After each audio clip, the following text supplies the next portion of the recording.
Very bad idea. Welcome to Anime 101. Please get your notebooks out. You must have a number 2 pencil in order to take this test properly. No cheating. If I see anyone looking at someone else's notebook, you'll be ejected from class. Any questions?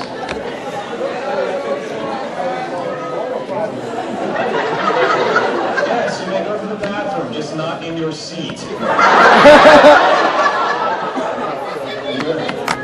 This will definitely be on the midterm and the final. Your entire grade counts now. You get life credit for this. That's what you get. Excellent. Well, good afternoon, everyone.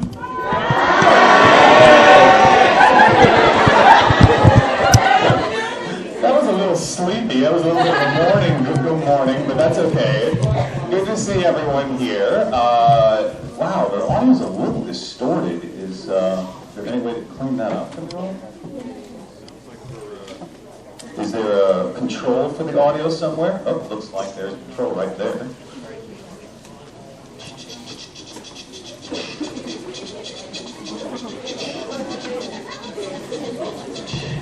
See, this is the problem when you give a voice actor a microphone. He wants to mess with things. Okay, so we're not clipping here. We're just clipping in the control there. Is there any, it's a door. With a lock. Very high tech. I guess this is the only one working. Is this one, that's one's distorted too. Okay. So it's not the microphone's fault, it's whatever's in there is clipping a little bit. Well, I apologize for, oh, Keith, is a bottle of water over here? You left me. No? Yes? Oh, I guess that one. Ooh, there's a bottle of water. Mine. So, let's get this party started. Good afternoon, everyone. My name is Crispin Freeman.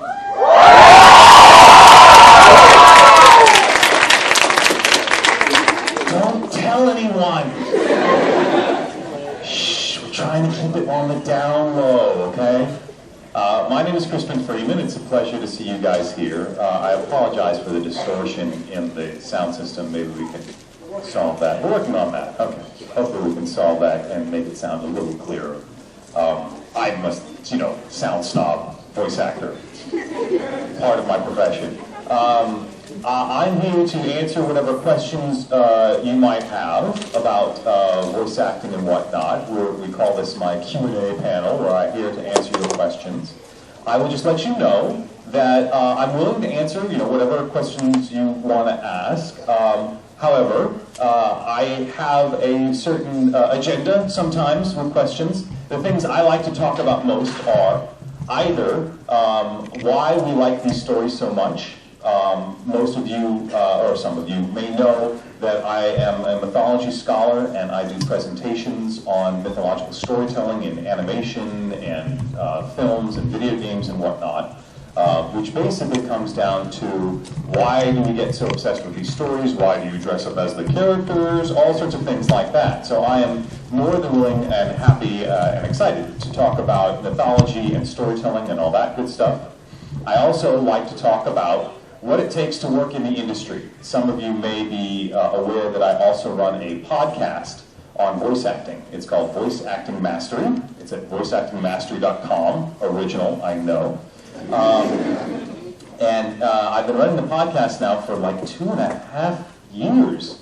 Coming on 3 years. Wow, that's crazy. But I've been running the podcast on voice acting and talking about what it really takes to work as a professional in the industry.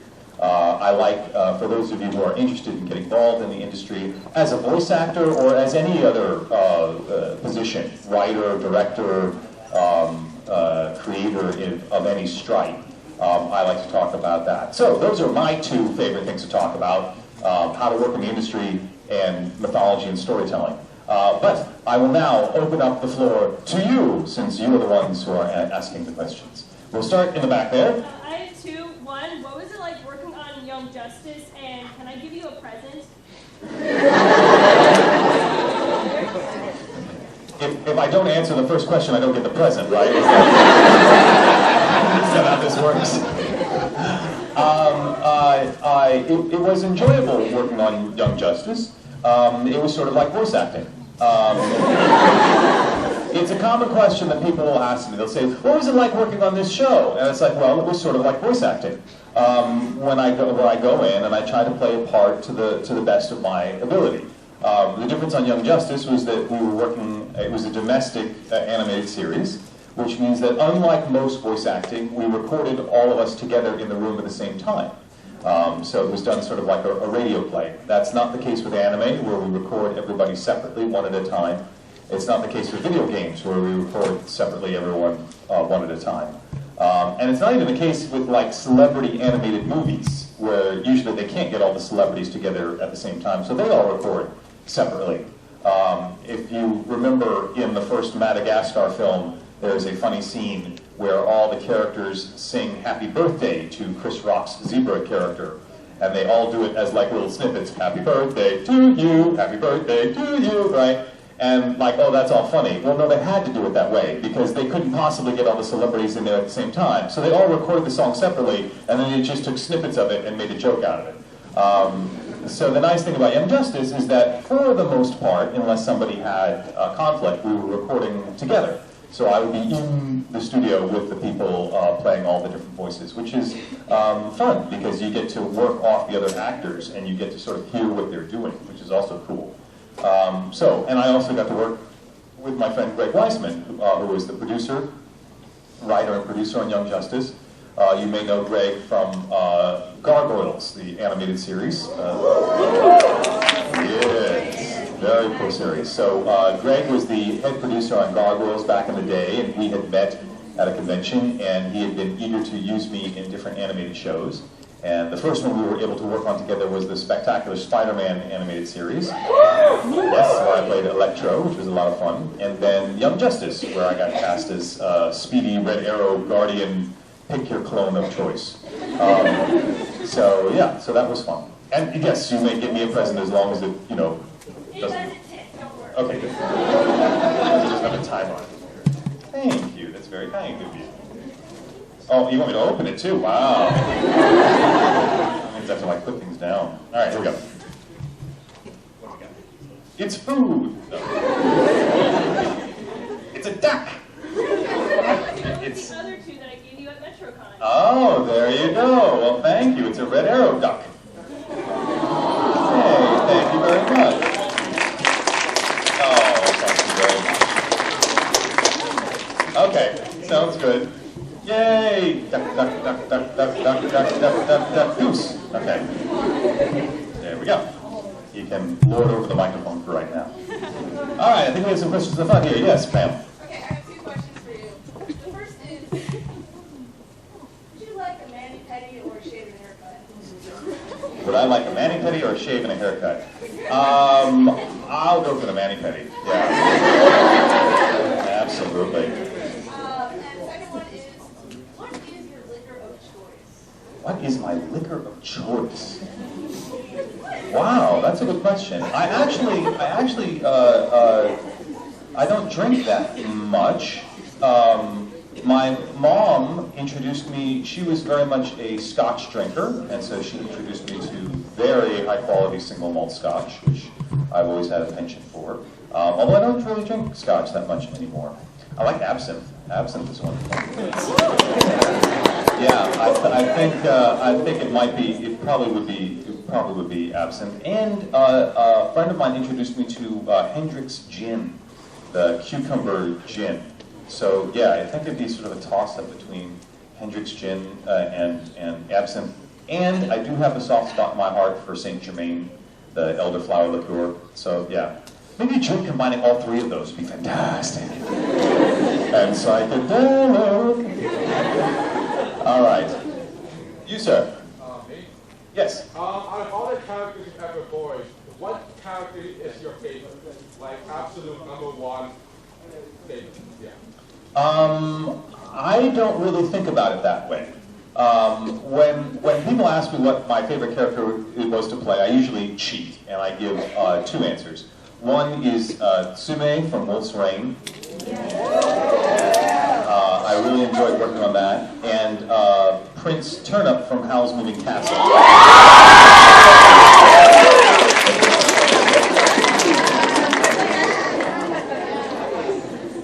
But the reason I liked working on those was because I liked the stories so much. I am different probably from most actors. Share with the group. Something going on?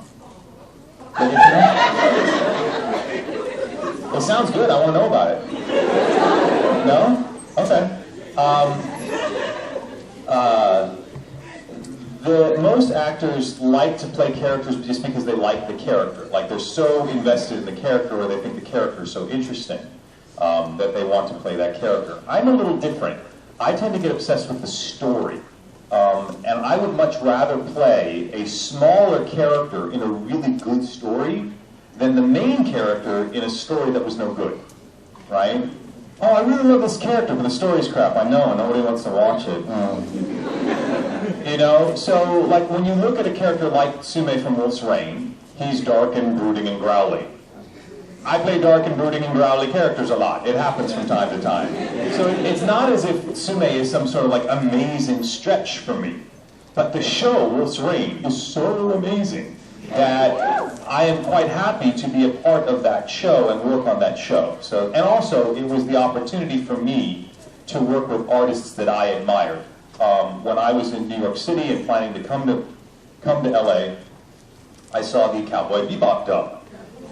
And I thought, I don't know who those people are, but I need to work with them. And fortunately, I got to meet the director, Mary Elizabeth, at a convention, and she was eager to work with me. And when I got over to Los Angeles finally, Cowboy Bebop had wrapped up. There was no way for me to work on that. But there was this other show, Wolf's Rain, that was coming down the pipe. And it was being done by the same dubbing company. Mary Elizabeth was directing. And it was the same Japanese production company. It was the same animation studio in Japan. It was the same character designer as Cowboy Bebop. It was even the same composer as Cowboy Bebop. It was a different director than Cowboy Bebop.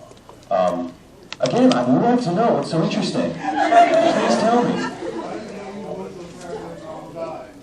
Okay. That's cool. I mean, but like, wow, I don't know, whatever's going on over there must be really damn cool, and I don't know about it. Okay. Okay. We cool? Okay, good. Sweet. And so I was so excited to work on Wolf's Rain, also because Wolf's Rain has very deep mythology behind it. There's a lot of mythological storytelling in it, which, as wonderful as Cowboy Bebop is, doesn't really have much mythology behind it. Cowboy Bebop was cool in other ways. And so Wolf's Rain was sort of a dream come true to me, as was Howl's Moving Castle, because I had really wanted to work on a Miyazaki film. However, there aren't many characters for me in Miyazaki films. When you look at most Miyazaki films, you either have very young characters, sort of 12 and younger, or you have older characters who are either father or grandfather or grandmother characters. There's very few characters like in their late 20s, early 30s in Miyazaki films. It just doesn't happen very much until Howl's Moving Castle, where you have characters sort of in their 20s and 30s all over the place. And that's why I was sort of excited to play Prince Turnip in that film. So I was like, yay, a part that suits my voice. So that was sort of my excitement. So, I've done, yes, in the purple hair. What was your favorite experience about voice acting? My favorite experience about voice acting? Huh.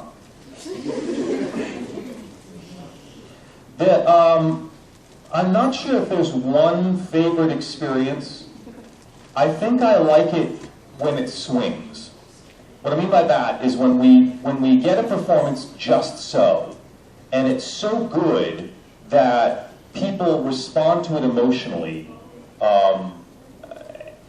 and they can't sort of help themselves. For example, those of you who have seen Wolf's Rain know that the ending can get a little sad.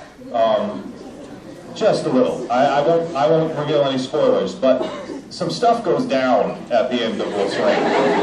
Okay? And my character has a very emotional episode right near the end of the show. and I have this sort of monologue, this speech that I give to one of my friends in the show. And it's very heartfelt, and it's very heartbreaking in many ways. And when I came in to work on that episode, the director said, you know, this is tough, Crispin. This is going to be a tough one. And I told her, I said, I will stay here as long as it takes. And you don't have to pay me extra if we go over time. Because it is so important to me that this gets done properly, that this is done well, that I will stay as long as it takes for us to get what we need. Firstly, we didn't have to go over time. We got it done in time. But the greatest compliment that I got was later, they have to watch that episode back to make sure that the mix sounds good, quality control, make sure everything's good. This is usually a pretty clinical watching of the show. You know, you usually don't get very emotionally involved when you're watching the quality control version because you're listening closely to make sure everything sounds good technically. The producer said that when my scene came up and my speech came up, it brought him to tears. Right? This is it. There you go. Thank you, sir. So if I can bring the producer, who watches anime all day, every day, all the time, if I can bring him to tears in that episode of Wolf's Rain, while he's ostensibly just watching it to make sure that the music and the sound effects sound right, I must be doing something right. That's when I go, yes, we got it. Those are the sort of things that I'm hoping for when we work on shows. To the right again. Yes, ma'am. I was wondering, when you record for an anime or a video game, how much of the dialogue is improv versus scripted? How much of the dialogue is improv versus scripted in anime? Almost none of it is improv that I know of. I have heard of certain anime shows where, comedy shows specifically, where they say that they have improv a lot of the lines. Those are very few and far between. You could probably count the number of shows, anime shows, that are done that way on one hand. What about like video games? No improv. There's very little improv in video games. There's very little improv at all. Improv means that they have the flexibility to make the animation match up what you're doing. They don't have that flexibility in anime. The only time I've ever improv'd a line is because the line they gave me wasn't fitting the lip flap so well, and it wasn't solving the problem. Classic story of that. There's a little show called Dot Hack, where I played a character called Lord Balmont, and of the Extra Sky. And there, at the end of the television series, they bring all the different characters from all the Dot Hack universes, and they're all having a party. And Lord Balmong is looking at the party from a distance, and they're about to go join the party.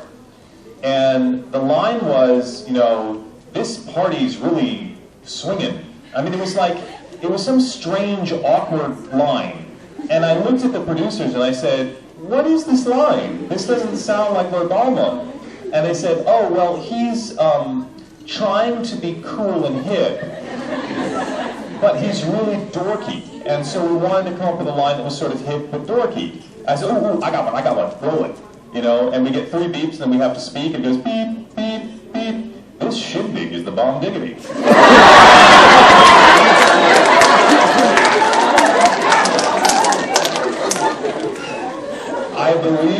I believe that's the only line I've improv'd in anime ever.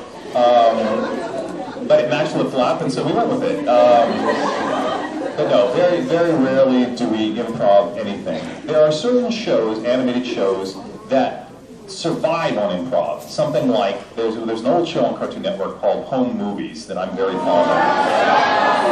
Yeah, Home Movies is good stuff. But Home Movies was all improv, and then they took different sections of the improv and edited it down to make the show. We have a staff member who hopefully will. Good, thank you, sir. Yes, but in anime, it's all engineered to within an inch of its life. In video games, again, in order to improv, we would need to know what the story is. And oftentimes in video games, we don't know what the hell is going on. Like, they won't tell us anything. And so we just have to work with what's in front of us. And so we don't have the tools to improv anything. And in domestic animation, again, usually the script has been written ahead of time. It had to be approved by legal. The legal department has to decide. So like when we were working on Young Justice, and I was playing Red Arrow, there was a scene, I think near the end of the, I can't remember, first or second season, where we're fighting the bad guys, and Red Arrow's team members are screwing up, they're messing up, and so Red Arrow has to come swooping in to try to save them. And his line as he came in was, "Stupid, stupid, stupid," right? Because he's so pissed off at his team members. Well, I recorded it, and they said, "Okay, we've got to do another one because we can't broadcast that one necessarily." Why not? Well, because broadcast standards and practices won't let you say the word stupid. And I'm like, okay. So when you're dealing with that kind of restriction, it's hard to improv stuff because you don't know. You could improv something brilliant, and they're like, "Yeah, but we can't get that past the legal department, so we can't use it." Okay, great. Hope that answers your question. Yes, ma'am. Okay, I know you're a huge mythology junkie. How did you feel about working on Fate Zero? I'm a huge mythology junkie, so how did I feel about working on Fate Zero, which is nothing but mythology? I liked it a lot. There are certain aspects of the Fate Zero mythology that I think is wonderful. One of the things I really liked about the Fate Zero mythology was the relationship between Ryder and the kid. What's his? Waver. I really like the relationship between Ryder and Waver, specifically because there is a mythological trope, a storytelling trope called Iron John. There's actually a book written on this by an author named Robert Bly. He wrote a book called Iron John. And it's basically a boy's coming-of-age story. It's basically about this young boy who is raised in a sort of spoiled environment, and this hairy man from the forest basically sort of kidnaps him and takes him out into the woods and sort of teaches him how to be a man, but not a macho man. Not just a sort of chauvinist jerk. He teaches him what it means for a man to be one with nature. Like, because he's the wild man of the forest. And when this boy is generous and forthright and stands up for what he believes in and doesn't act in a superior or condescending manner, you know, doesn't try to puff himself up, which is usually what machismo is. I'm bigger than I really am.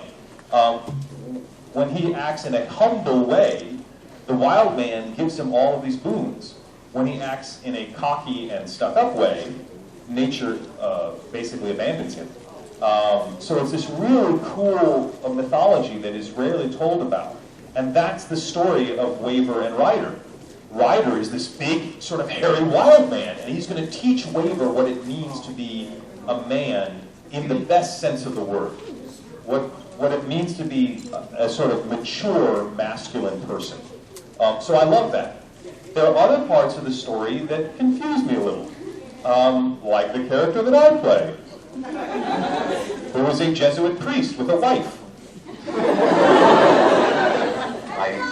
I don't know of many Catholic priests with wives. I don't think that's how it works. So this is a classic example of the Japanese just don't know enough about Catholicism to write the character with accuracy.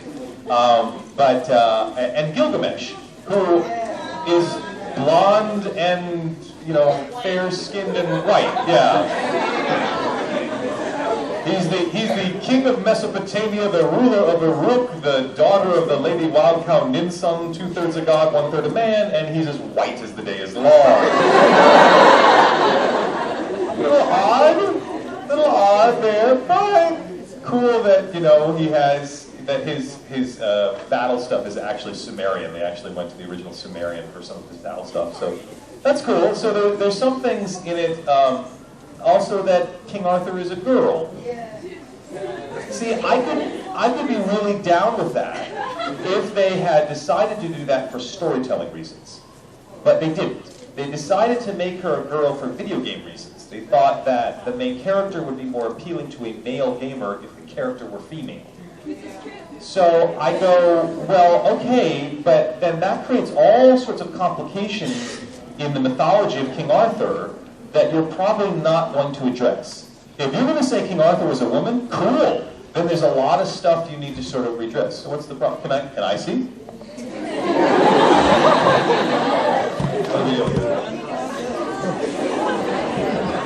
Oh, I see. Yeah, totally. Alright, so that's the master. Oh, I see. That's the wireless speaker. I don't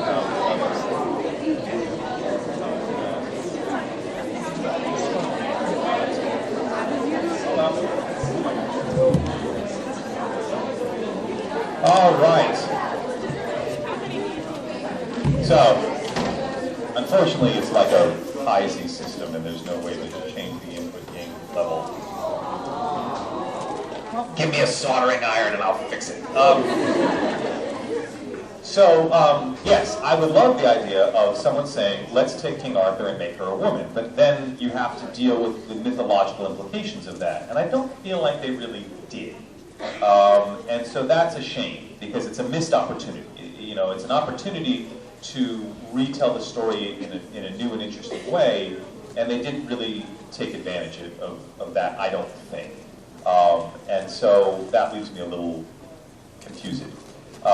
So there's really cool stuff, and there's other stuff that makes me go, oh. There you go. Let's go in the back here. Yes, sir, with the white and blue. JoJo's Bizarre Adventure is being animated again. Would you voice Jotaro again? I never worked on JoJo's Bizarre Adventure. So I am happy to be hired to do voice work. Here's the question. I often get asked the question, if such and such a show were being done, would you voice this character? Here's my question. Do actors refuse work? Am I an actor? Yes. There's your answer. All right. You, sir, with the bottle. Yeah. For somebody who has been told that they have a relatively good voice, what would be the first few steps to get towards the voice acting industry? Right. So what does it take to get involved in the voice industry? First few steps. First few steps. First step, listen to my podcast. Second step, listen to my podcast from the beginning. Here's the thing. People ask me this question all the time. And I want to give a good and useful answer. However, in this sort of environment, with everyone being a different type of artist at a different place in their acting journey, all I can give you is sort of pithy wisdom statements that sound like the Oracle at Delphi, like, know thyself, you know? Get in touch with your feelings. But that's not really helpful. While it's true, you do need to do both those things. That's not something you can take home and work on. And I want to give you a good, honest, and useful answer to that question. And I can't do it in a soundbite. That's why I created the podcast. I created the podcast to give people a very detailed and thorough understanding of what it takes to work as a voice actor. It's free, I swear to God. Just go download it on iTunes and check it out. Yeah. And secondly, I just wanted to say that your performance in Helsing are actually the reason that I wanted to get into voice acting.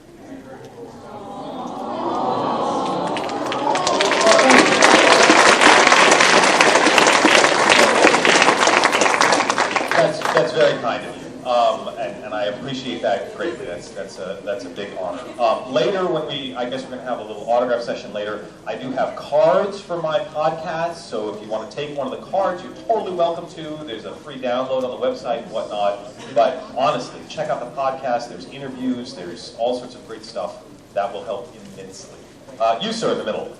Yes, the black one. Other than Black t-shirt, got it. Go ahead. Oh, no, sorry. I messed up. I meant the guy in the black t-shirt. Then I will take this gentleman in front of him who's closer to me. So in the black t-shirt. Other than yourself, who is your favorite dub voice actor and original Japanese voice actor actress? In terms of Japanese voice actor, I do have a soft spot in my heart for Joji Nakata, who plays Alucard in Helsing, and he played Falcon in The Vision of Escaflowne, and Kira Kotsumine. It's awesome. I like him because he has a wonderful sense of humor.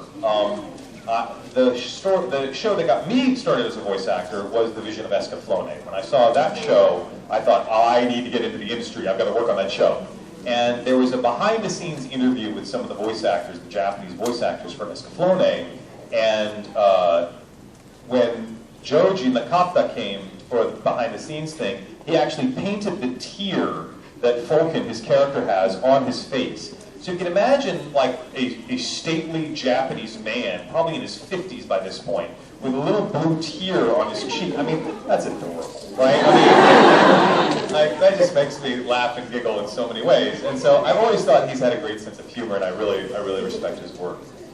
In terms of like domestic American animation voice actors, I think the one that has consistently blown me away always is my good friend Steve Bloom. I think Steve was an inspiration to me when I first came to Los Angeles and started working on things, mostly because we are such different types of actors. I come from a ridiculous amount of training. I've gone to far too many schools and studied with too many things.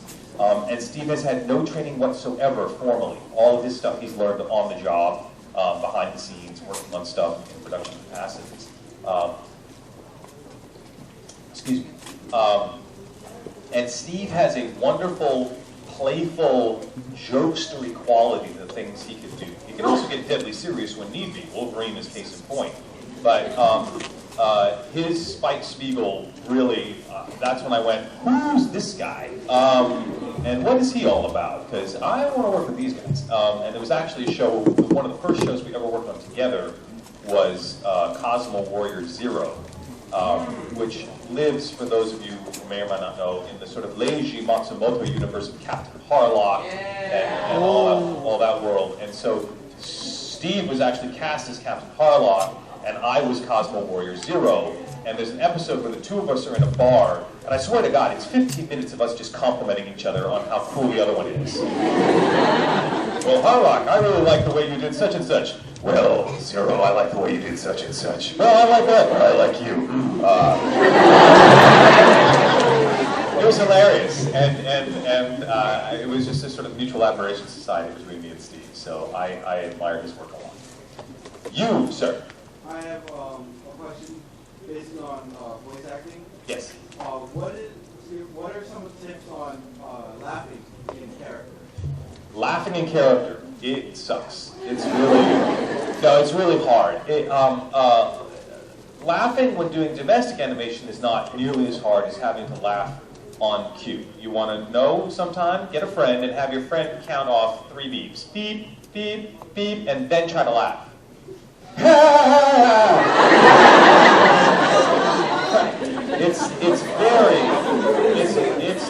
It's tough, and then once you've done the first, like you'll do one laugh that's good. Like, great, can we do it again?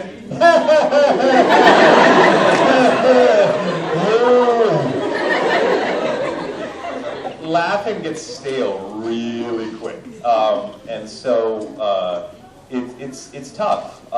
You have to, when I do it, I have to try to think of something that's actually funny every time I laugh in order to try to keep it fresh. Also, I find, strangely enough, I can do it best if I don't take a full lungful of air. Usually when I'm acting, I want to make sure I got plenty of air before I start speaking. With laughter, it's the opposite, and I'm not quite sure why. I have to like empty my lungs. And then it's easier. If I have...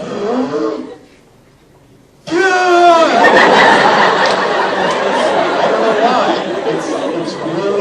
It's far more difficult to laugh believably with lungs full of air than when your lungs are empty. I don't get it. It's voodoo.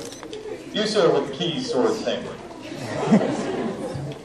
Out of all the characters you have done voice work for, which of the characters that you've done voice work for is basically your favorite or you find the most appealing in your opinion?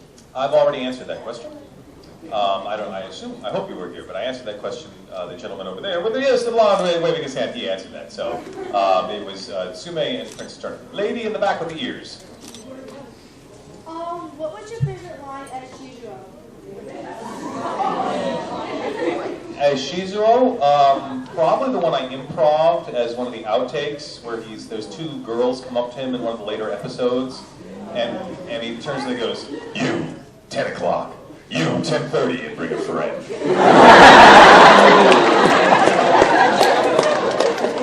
totally stole that from Alan Rickman in Robin Hood, but I thought it was. Ma'am, yes. Yes, me? Yes, you. Okay, so out of all roles you've had to do in voice acting, what is the most challenging one you've done, and what is the easiest? That's good. I think probably the two most challenging roles that I've had to play in voice acting are Alucard and Kyung from The Melancholy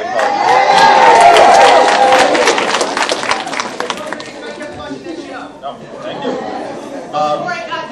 Good. I'm sorry. Alucard is difficult because he's physically taxing. He's the technically most difficult voice for me to do because he's in the absolute bottom of my range, which means that I have to be incredibly relaxed in order to get all those low, deep tones.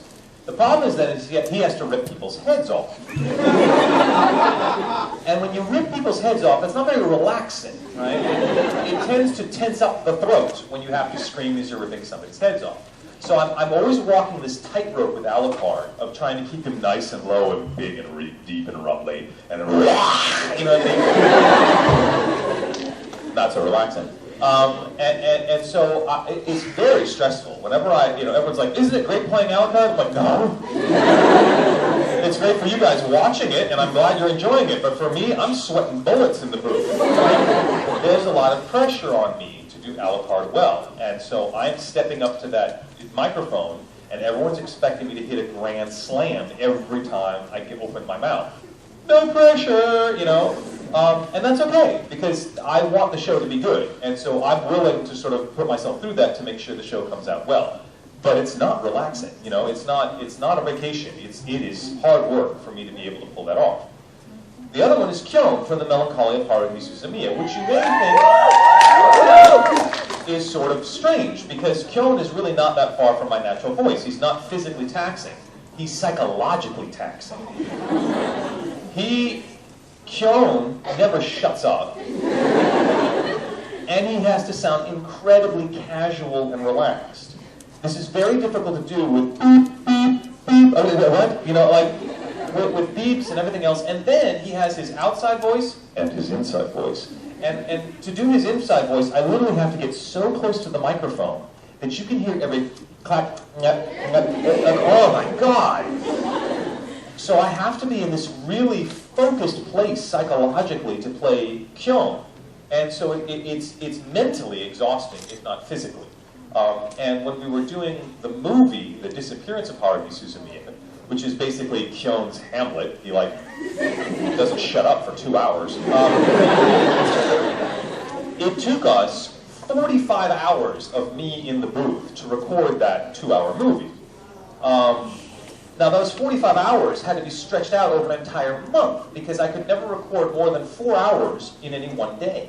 And they said, can we try doing longer? I said, we can try, but I don't think it's going to work. And sure enough, we did 4 hours in the morning, we took a lunch break, and then we were going to come back for another couple hours, and my voice started going. It started sounding sort of deeper and huskier, because it was getting tired. And I was like, guys, I can keep going, but I'm not going to sound like Kyun anymore. I'm not going to sound like that. So we best go home, and I'll see you tomorrow. So those are the two most difficult ones that I can think of. And then there was another part of the question, which was easiest.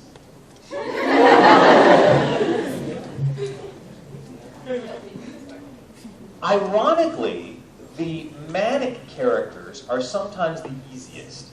Case in point, Hideki from Chobits. Hideki in Chobits is sort of like, what? Okay, let's go! You know, and he's so manic and he's so upbeat. That, in many ways, is strangely easier. Because you keep your energy up, he's in a good projection place. I don't have to go deep and gravelly.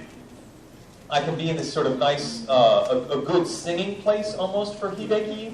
And because he's so upbeat, I can move very quickly. And so usually they schedule 30 loops an hour. They want you to be able to get 30 lines done in an hour. With Hideki, I was getting close to 50 an hour. Like, we were flying through Chobits because the script was written well and the voice was sitting well. So, ironically, sometimes that's the easiest to do.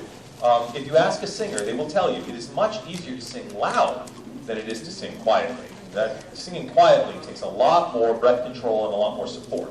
So those characters that I play, that just sort of mumble all the time, those are much harder to play than the ones who are sort of crazy and out there and great. You know, like in a strange way, those are easier, the more manic ones. You, sir, ma'am, I think, ma'am, in the red scarf with the wonderful jacket. Ma'am. Yes. Okay, I remember you in God of War, that blood-curdling scream. How long did it take for you to do that? Well, you know what happened. Yes, the blood-curdling scream did not take very long because I can't do many of those without, you know, starting to sort of get worn out, and the studio knows that. And so I usually give it to them on the first or second take so they can have it. The first time we had to do a scream like that, they were doing a demo for E3. Yeah, I remember. And they had, and they're like, oh, we're going to use your character. He gets his head ripped off. Can you scream for us? Okay. And so, yeah, I think first or second take on that one, which is usually how I hope it will go. You, sir, in the white hat. I have a couple questions for you. What was it like to play Alan Gabriel from Big Al, and what was it like to play Sundown like Metal Rising? Playing Alan Gabriel from Big O was like voice acting. and playing Sundowner was like voice acting. The difference is that Alan Gabriel had to laugh and snicker a lot. So, again, laughing on cue, which is really tough.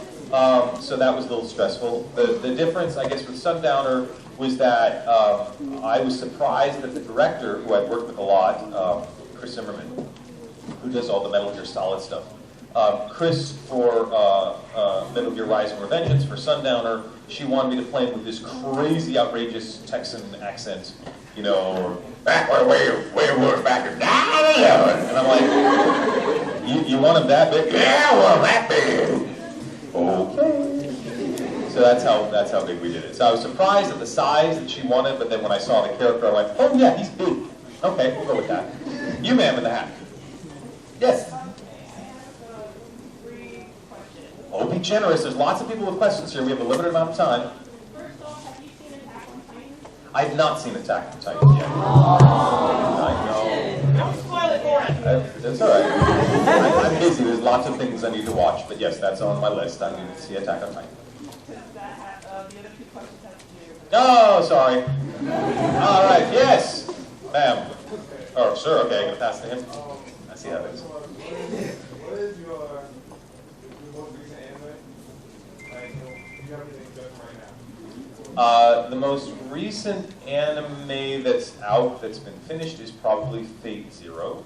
That's the most recent big show. I'm currently working on Tenkai Nights, which is the Lego show on Cartoon Network, where I play a bunch of different bad guys. I'm getting typecast. I'm okay with that. So yeah, those are probably the most recent shows. You, sir, with Game Boy.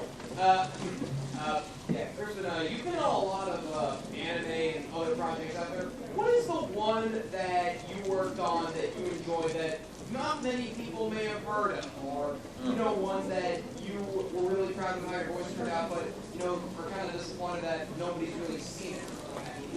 Yeah, so what shows have I worked on that have sort of slipped through the cracks that people should know about that I think are really good shows? There's probably two that I would point to.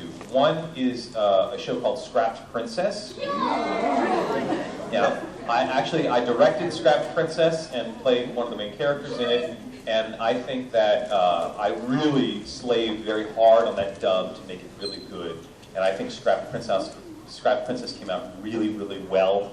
And I think that it came out and sort of disappeared, and I never really heard much about it after that. So Scrapped Princess is a big one, and that one I think you should be able to get on DVD. There's another one that may be much harder to get. It's called Night on the Galactic Railroad. This is a show, the original Japanese title is Ginga Tetsudo no Yoru, and it's written by a man, oh my God, his name just went out of his. Miyazawa? No, the poet who wrote the original story. I think it's Miyazawa. I think it's his name, Kenji Miyazawa. He is a very famous author and poet in Japan. He's very highly lauded, and he wrote this short little novel called Night on the Galactic Railroad, or if you look it up on Amazon and you get the book, it's called Night on the Milky Way Railroad. They did an animated film version of this story, with anthropomorphic cats. So, you know, cats who walk on two legs and wear suits.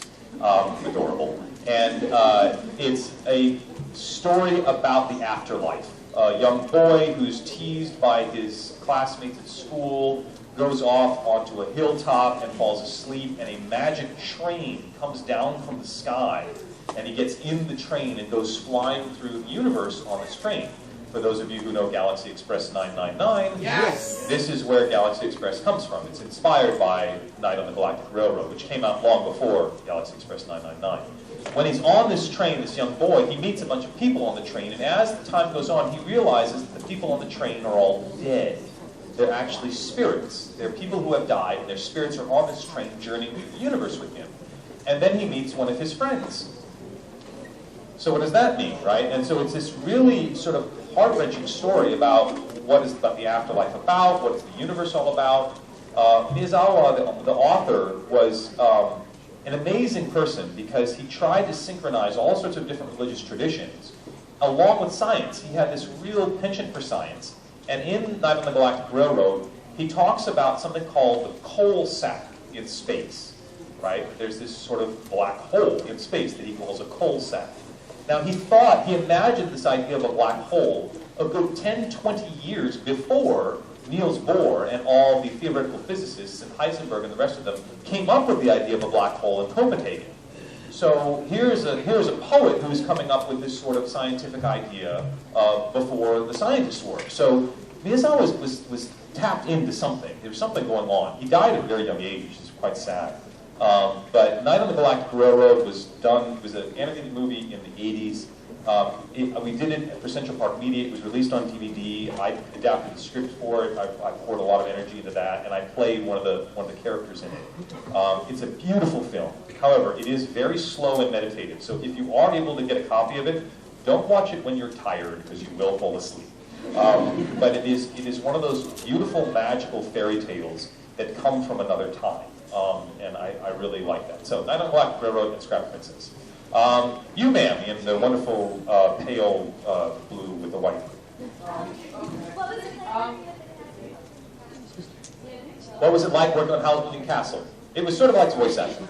I feel like I'm repeating myself. The only difference on Howl's Moving Castle is that we actually recorded it on the Disney lot. So it was my first chance to go on the Disney lot to work on things. And we recorded in a big room that was actually about the size of this room. It was their recording stage because they had a big screen set up where they projected the film. And then I was standing there, and the director was at a table over there.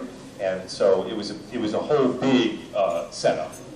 That's not normally how we record anime. We usually record in a small little booth, and it's not nearly that grandiose. But because it was a Disney production, they did it on that much larger scale. But it was very enjoyable. I liked working on it a lot. They were surprised at how quickly I was able to dub it. Yes, ma'am.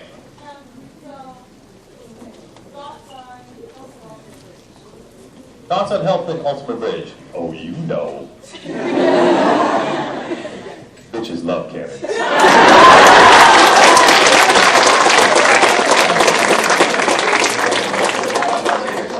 Oh, a gentleman with the pink bouquet in his hair. It's fantastic. So you said deeper voiced characters are harder to do. So what was it like doing Regal Bryant from Tales of Symphonia, who has a very deep voice? I don't remember Regal having that deep a voice. He's certainly not as deep as Alucard or Shizuo or any of those guys who are like way down. I mean, Regal doesn't sound like that. I remember he would go swallow kick. You know, he's sort of, Regal is resonant and sort of heroic sounding, but he's not down here, right? That's the tough stuff. You know, I mean, he doesn't have to scream Isaiah. So that's usually the difference. A lady with the badge and the purple shirt. What's the most popular anime you've worked on, and what's your favorite one to watch? I think the most popular anime I've probably worked on is probably Naruto. As a voice actor, I used to write scripts for Pokemon back in the first couple seasons. If you look at the first couple credit seasons, you'll see me as one of the writers. So Pokemon has lasted longer than Naruto. But Naruto as a voice actor is probably the single most popular show. Naruto will like never die. I believe we just recorded episode 480. I mean, just wow. But in terms of my favorite anime to watch, I obviously am a huge fan of Miyazaki's work. I think that probably my favorite Miyazaki film is Castle in the Sky.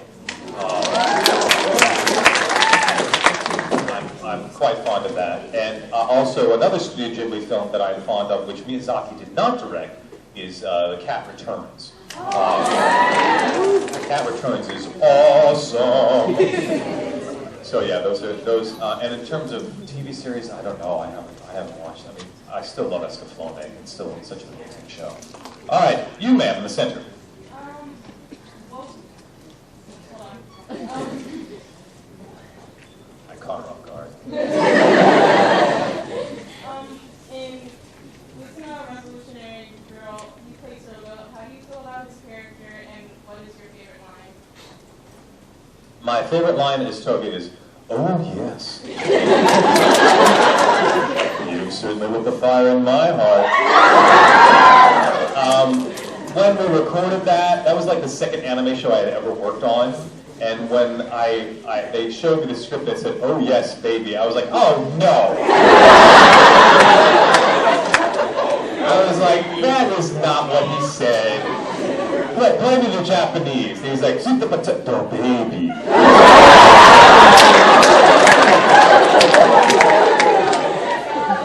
Okay, that is what he said. Never mind.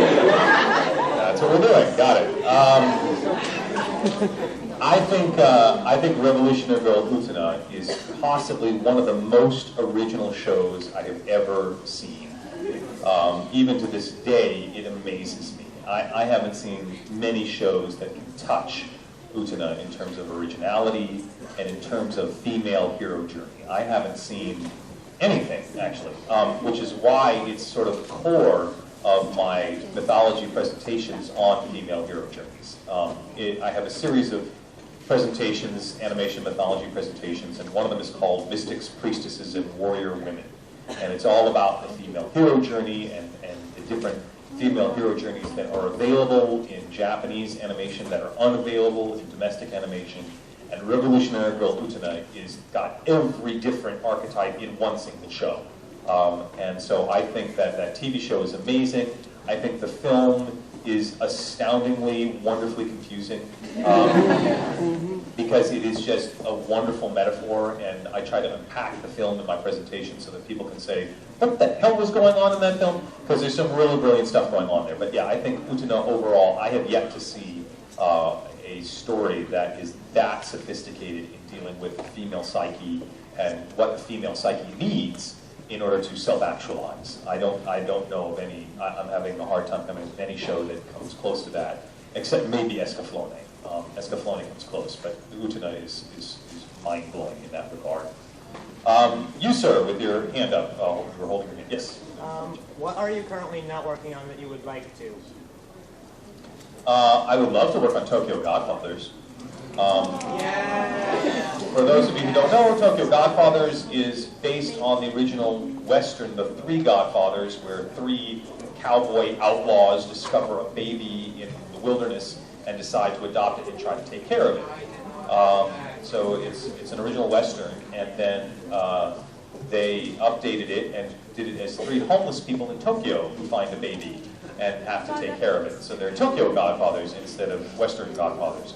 The three homeless people in the anime, one of them is a young girl who's run away from home, who loves cats. The other is a husband who has run away from his family because he feels like he can't support them.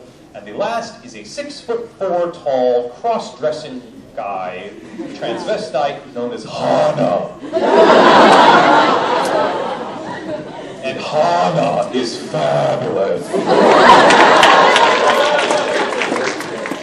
And I would love to play a 6'4" transvestite in a film.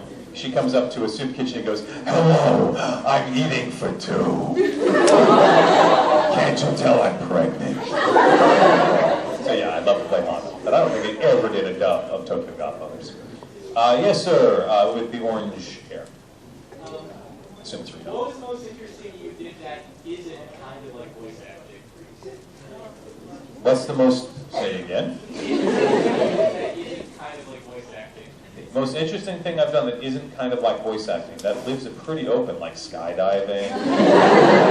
Are you talking about performance? Are you talking about... What projects are you working on then? Well, I'm usually working on a project as a voice actor.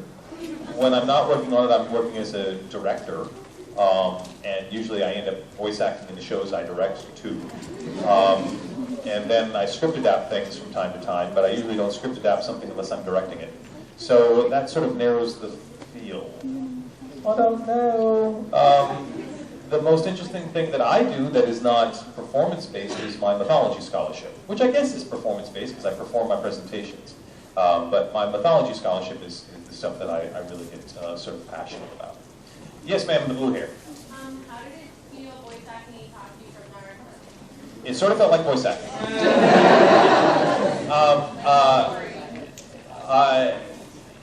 Voice acting Itachi was fun. It was confusing at first because Naruto has characters for days, and I had played Ebisu in the first couple episodes, and then Ebisu disappeared.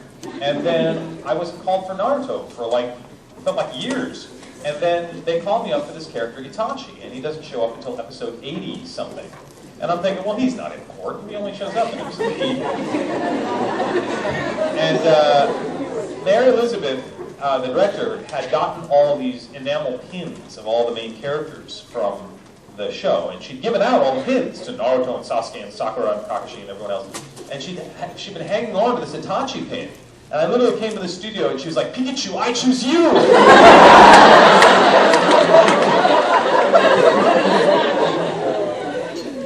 And I couldn't quite understand. I was like, what is the obsession with these Itachi? Oh. Oh, you mean he's Sasuke's older brother? Oh. Roll the video? Oh, I think I see what's going on. Okay, I'm beginning to understand how important Itachi is. Okay, great. And so we recorded the first couple episodes, and we got done with it. And I think it was the one where he pins Sasuke to the wall and says, you don't have enough hate. And you know what? You never will. And I got home that I think it was within the week, somebody emailed me. It was like, what do you think about the character of Itachi? And I said, I think he loves his brother.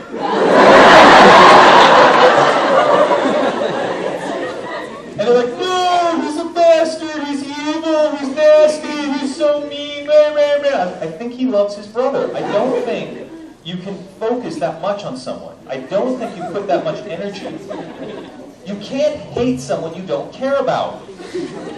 If you don't care about something, they're just annoying. What is that? I don't care, right? Oh, I hate you. You have to, not you, but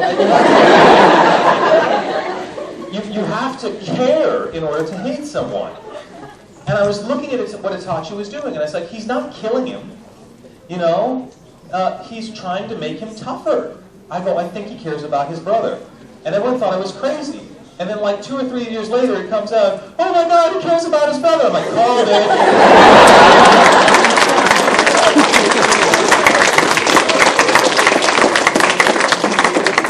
Because I have to find the motivation for the character. I have to find out why the character is doing what they're doing.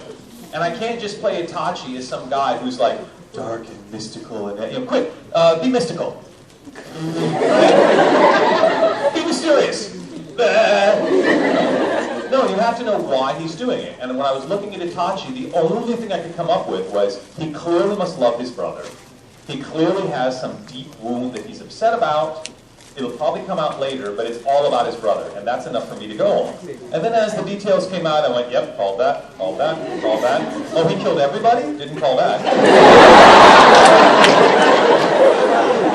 Okay. Wow. I have a hard time getting down to the gym. 100,000 people. Well done. I have no idea. But so yeah, that's I guess that was the research in trying to figure out Itachi. You, sir, with the blonde hair.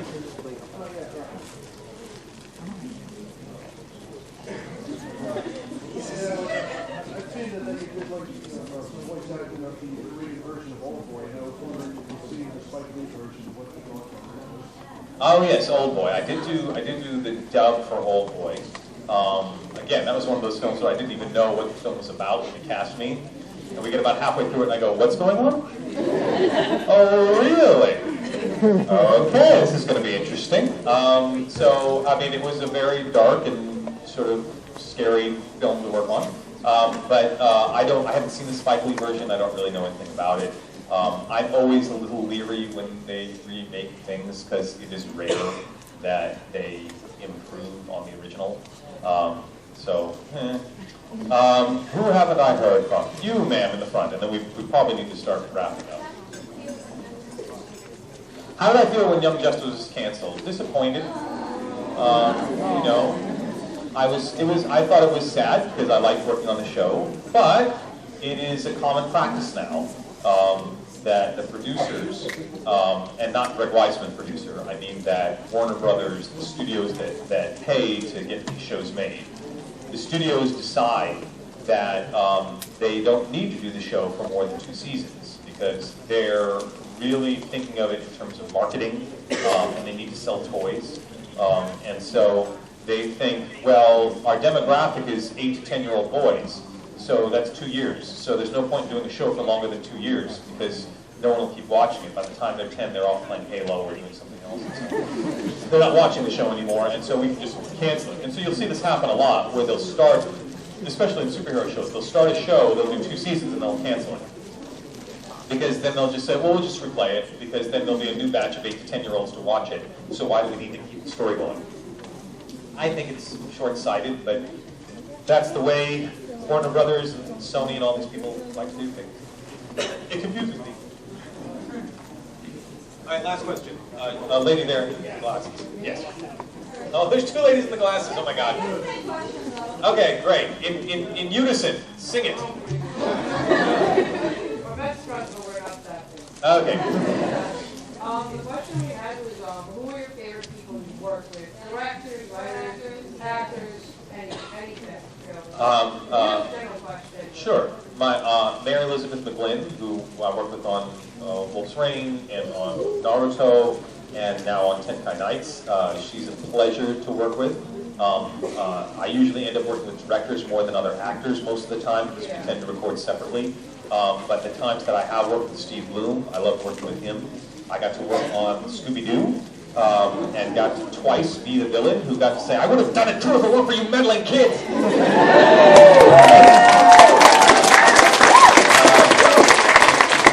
And I was in the Christmas special, and so I got to say, you know, I would have done it too if it weren't for you meddling kids and your crazy Christmas dog. It was. So when I was working on that, I got to work with Frank Welker, who is, you know, the god of voice acting as far as I'm concerned. Megatron and Frank Welker's been in everything, and he was playing Fred on Scooby-Doo, and he opens his mouth and Fred comes out of his mouth. I'm like, that's really weird. But yeah, that was his job. So Frank's amazing, and I just got to work with D. Bradley Baker on a project where D. Bradley Baker was playing a squirrel, and the noises coming out of Dee's throat were just mind-boggling. I just looking at it going, I know you can do that, but it still blows my mind that you can do that. Okay, next up. So there you go. Well, thank you all. It's been wonderful.